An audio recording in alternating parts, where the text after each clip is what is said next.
kita ketemu dengan yang berpengalaman ke luar negeri, jadi senior kita. Jadi kita banyak informasi, banyak pengetahuan saat kita mengikuti seminar internasional. Terus ketiga, kita baca buku. Jadi saya pernah baca buku 5 perawat di 5 benua. Itu ya, di suka dukanya ya, jangan sukanya aja kita cari tahu. Dukanya apa sih di sana itu? Terus karena jangan lihat senangnya aja. Kita kan kalau udah dapat yang sedihnya, kok nggak sesuai dengan ekspektasi kita ya. Nah, itu yang susah. Manusia itu kan kadang kan ekspektasinya tinggi, ternyata oh kayak gini, jadi kitanya kecewa.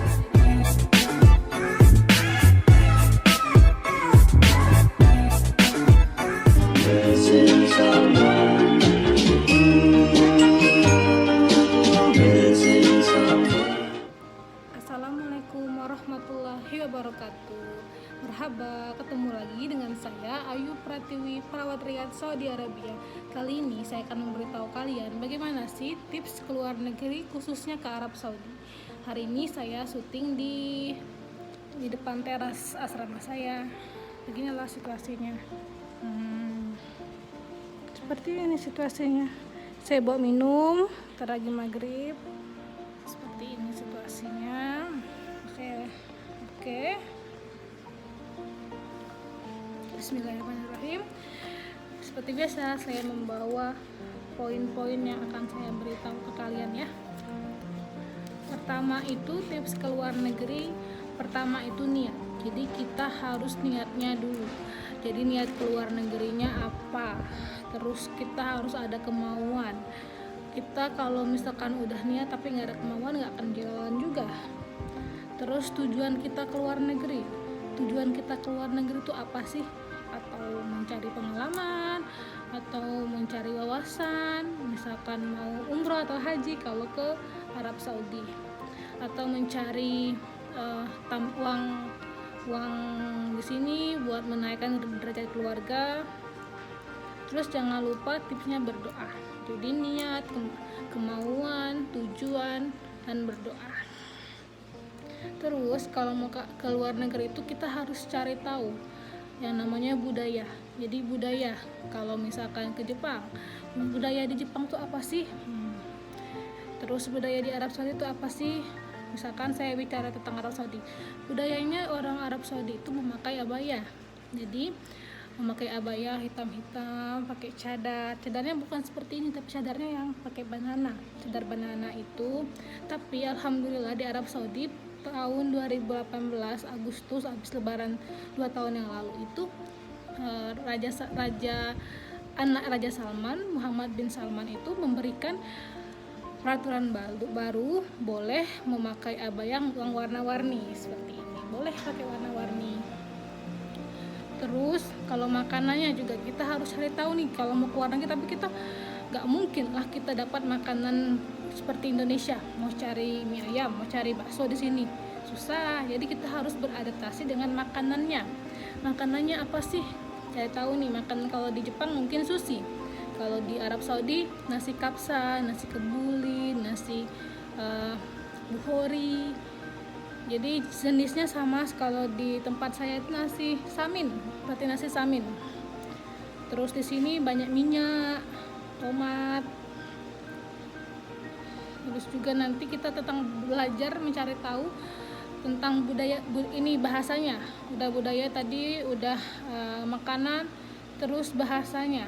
Jadi kita harus cari tahu nih bahasanya.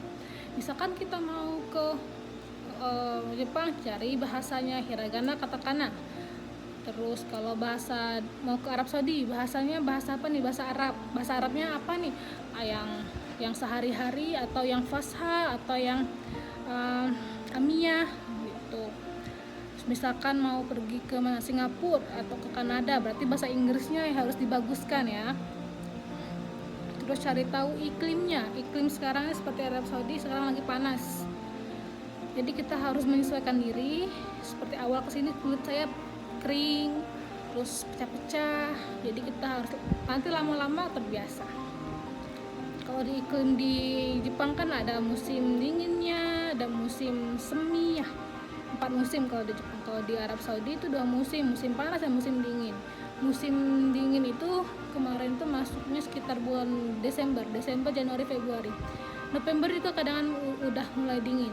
Akhirnya itu Maret kemarin masuk ke April ini udah mulai. Jadi kalau pertengahan tahun itu udah musim panas, akhir tahun tuh musim dingin. Dan kalau pertengahan tahun itu musimnya kurma muda. Jadi ada kurma muda.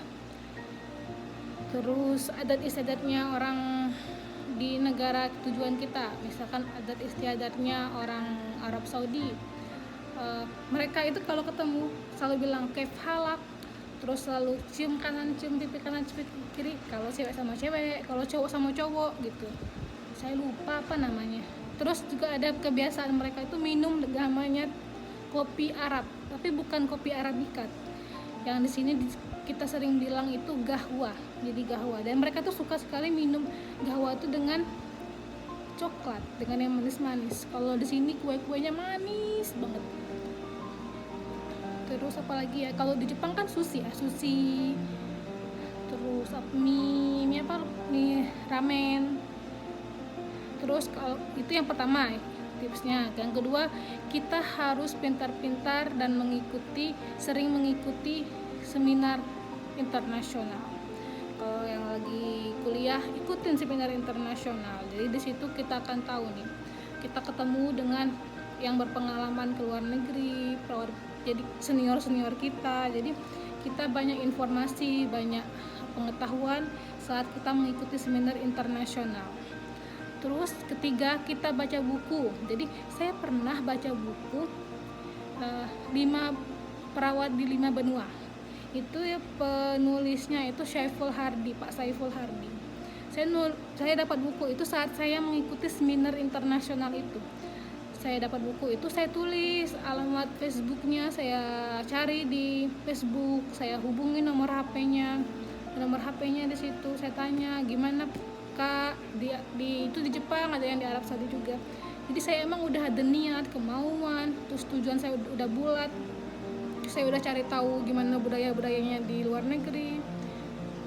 Terus kita udah dapat dari seminar internasional, dan kita udah baca bukunya, jadi udah jelas semua. Kita hubungin.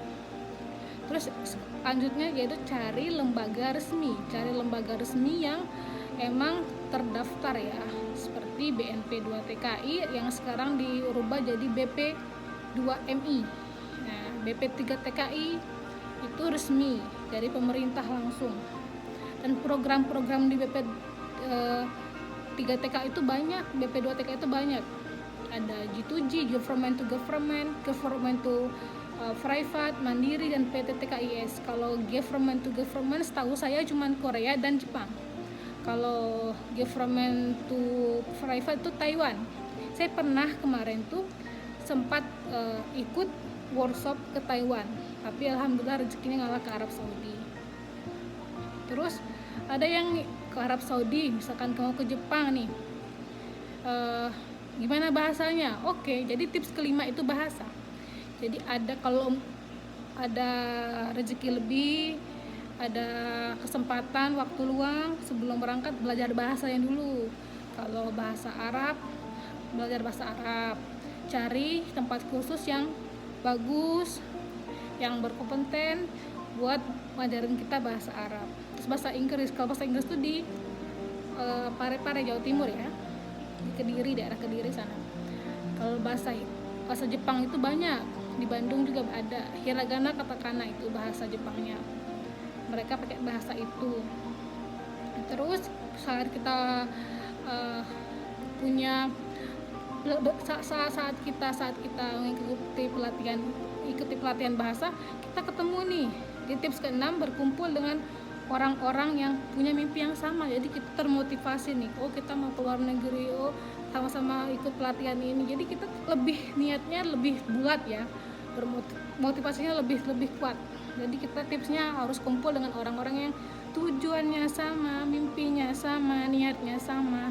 Jadi dengan siapa kita berteman, ya insya Allah itulah tujuan kita nanti. Jadi kalau kita sih harus pandai-pandai mencari teman. Karena kalau temannya memakai minyak wangi, kita akan mendapatkan wanginya juga. Tapi kalau teman itu bermain api, kita yang akan kebakar. Terus yang ketujuh, cari-cari informasi di YouTube, di Instagram sekarang banyak ya. Di YouTube banyak, di Instagram banyak, informasi selengkap-lengkapnya. Terus ke 9 sekarang, udah 8, 9, 7 cari di YouTube dan di Instagram. Ke 8 itu cari informasi sebanyak-banyaknya dari semuanya, dari informasi berita atau apa, gimana sih Arab Saudi itu ininya tenaga kerja Indonesianya. Tapi jangan salah, tenaga kerja Indonesia di Arab Saudi itu banyak yang sukses, banyak yang lebih baik, lebih banyak yang beruntung. Jadi berita di Indonesia itu banyak yang kena gebukin, itu kan bukan perawat, itu kan tenaga kerja yang asisten rumah tangga, bukan kita kan perawat, jadi profesional. Insya Allah buat yang saya udah tulisin ya di video-video saya ini, ada video sebelumnya tentang cara prosesnya biar kita itu yakin ini resmi, yakin.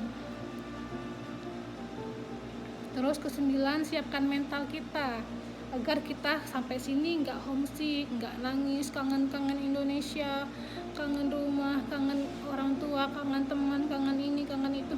Enggak, kalau udah sampai sini kita nggak bisa pulang lagi, harus habisin kontrak. Kalau kontrak kita belum habis, kita pulang, kenanya nanti penalti, kita harus bayar dengan senilai uang gaji kita selama kita sebelum menyelesaikan kontrak itu.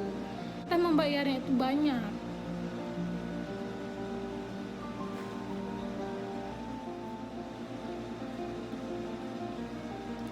Terus yang selanjutnya 10, bertanya dengan yang berpengalaman. Jadi bertanya dengan yang pengalaman. Misal nih, alhamdulillah kemarin saya punya teman, ternyata mbaknya itu kerja di Jepang, terus sekarang kerja di Amerika Serikat. Sekarang udah punya suami, alhamdulillah ketemu suaminya di Amerika Serikat. Sekarang udah punya 2.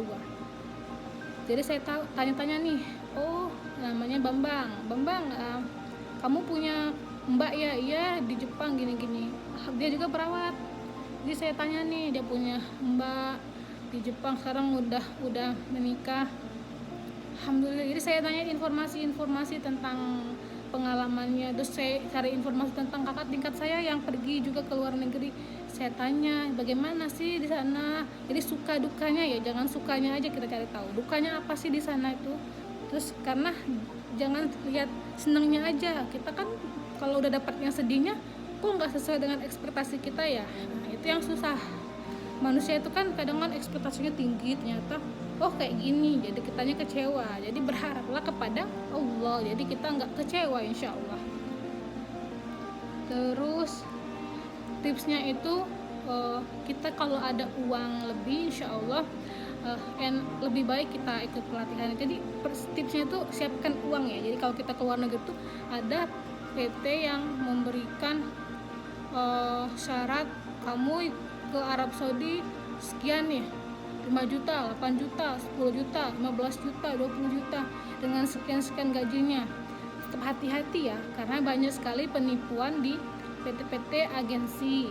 Jadi kita harus tetap teliti, karena kita pengen ke luar negeri, jadi kita dapat nih 20 juta, pergi aja, penting dapat 20 juta, nanti gaji sekian di sini bisa sebulan double, udah terganti tuh uang kita kan. Nggak gitu juga, karena banyak yang ada yang juga yang zero. Jadi yang ada yang zero nggak sama sekali bayar, ada juga. Jadi itu MOH, Ministry of Health ya, jadi pemerintah. Ada juga rekrutmennya di sini juga. Terus yang terakhir tipsnya itu berani. Jadi kita harus berani tantangan, jadi keluar dari zona nyaman kita nih. Kita udah enak nih kerja di sini, udah gajinya udah alhamdulillah. Takut nih kalau keluar negeri nanti takutnya kayak gini, takutnya tidak sesuai ekspektasi. Ya kita harus berani, kan konsekuensinya pasti ada, dan kita harus yakin, karena kalau ya kita harus yakin bahwa kita itu bisa. Jadi kita harus menyesuaikan diri dengan lingkungan, tantangannya itu. Jadi tipsnya harus keluar dari zona nyaman ya, agar kita lebih maju. Karena Masya Allah udah maghrib. Oke, sekian dulu dari saya. Insya Allah akan ada video-video selanjutnya. Saya akhiri. Apabila ada pertanyaan boleh di DM ya. Oke, syukran. Assalamualaikum warahmatullahi wabarakatuh.